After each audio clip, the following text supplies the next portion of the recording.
When I had a house, I would worry about the water heater going bad or the air conditioning failing.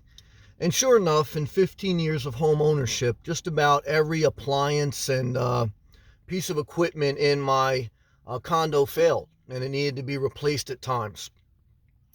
So when I sold my house and started living full time in my car, which I have for the past 3 years, I alleviated the worry of maintenance, at least the maintenance of major components in the house and the entanglements that come with home ownership.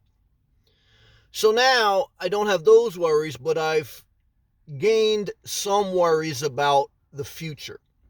I don't have much certainty or protection or insurance with regards to old age or getting off the road if, God forbid, I caught an illness or was seriously affected where I wasn't able to drive. And not having a home base gives you a level of worry. Maybe not initially, okay, because initially once you sell your house and you hit the road, it's euphoria. And it should be because it's an exciting thing. You should enjoy life. Um, Now, I always had it in the back of my mind that I would eventually, once I got to Florida, because that was a major goal of mine, look at property. There's been a couple properties I came close to, um, but I never pulled the trigger because I was just between the emotion of being worried for my future and being willing to commit to the anxiety of another entanglement with a property. I just wasn't able to cross that threshold. Humans, I've talked about it often, humans are very much emotional, not mathematical. Now, everyone's different, okay? So I may have a different level of emotions than other people and vice versa. So I've met people more emotional than me, less emotional. Some people are very robotic. They're very, so we're all different. We all have our own fingerprint. But for the most part, humans operate off a level of emotion. So overcoming emotion is very difficult. Worry is an emotion.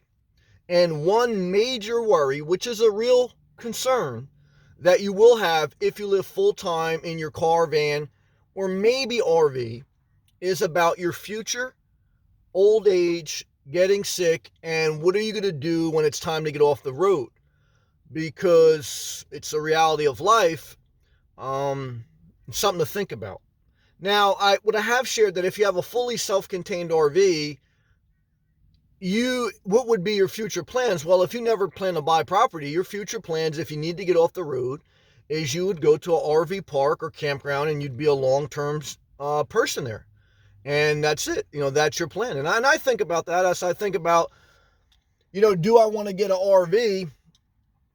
And that would be basically my strategic plan is that, an RV would be less gas efficient, be more money, but it would be more comfort. And if I needed to, I could just park at an RV park or campground, long-term stay. And I would still have a lot of flexibility and not as much entanglement with owning a physical piece of property.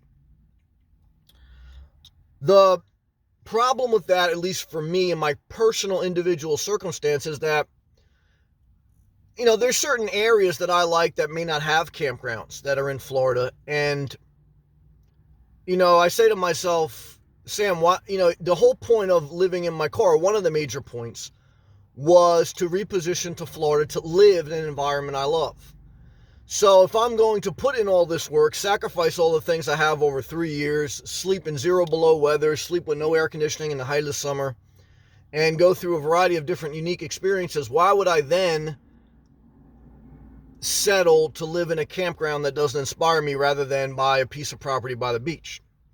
Well, the reason I would possibly do that is because I would be more emotionally at peace, at least in my mind, whether it was illusion or not. I wouldn't worry as much as far as I have to take care of a lot of things. I could always say, look, the only thing I have to take care of is this RV.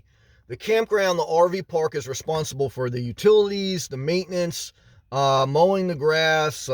I'm not belonging to an HOA. I don't have to take care of the pool. I don't take care of anything. The negative is I'm in a campground or an RV park. It's not home. It's okay if you're transient, and that's what they're for. They're transient. And look, some people live long term in them, and no disrespect to them, but I have to honestly ask myself and be honest with you: is that what I would want to finish my life? I mean, there's some nice ones. I mean, I could probably make it work.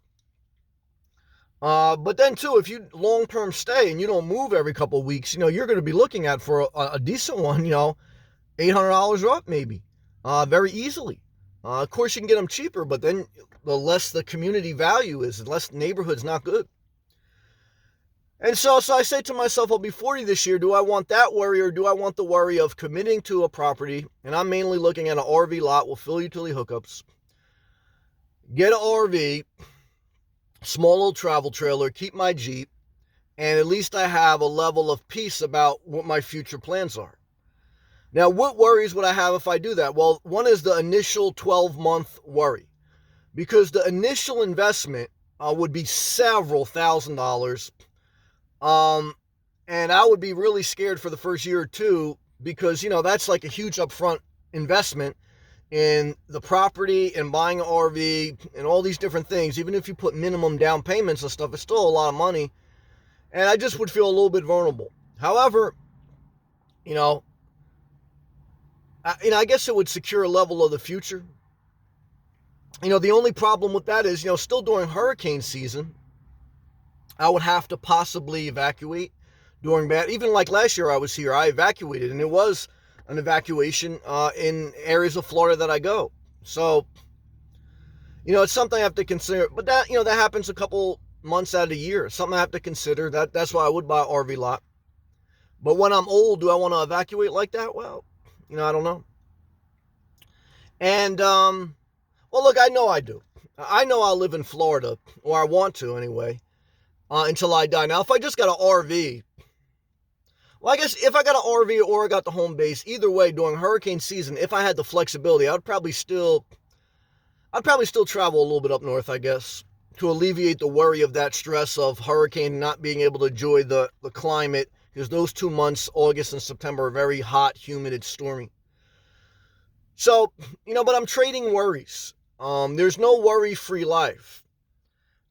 The less things you have, the less worry. And that's why I've always defaulted to living in my car, because it's the less worries I have to entangle with. But now I'm getting to the point where I don't know why, but I guess time changes things, is that I'm thinking about it more. Maybe because really I don't know. You just, as the days and the years tick by, you worry more about the future. You always worry about the future. But when you're younger, and I'm still relatively young, I'm exactly middle age, I'll be 40 years old. Life expectancy is 80, so I'm exactly midway through life. As you inch older, you think more about, what your future holds. When you're younger, everything is in front of you, so you're just fighting, clawing, figuring everything out. But I know I want to live the simple life, because I know I don't want to spend my life worrying about things. But I think I found, if I am going to buy property, I think I found the least worries you can find, which is just a raw concrete pad with utility hookups for RV. I mean, I don't think there's anything you can buy that's less worry. Now you say, Sam, why don't you just rent? That's an option. I'm not going to lie to you. And I may consider that. For the future, it may just be the plan. I don't necessarily like the idea of a landlord being in someone else's space. I like my own space. If I would rent, I don't know.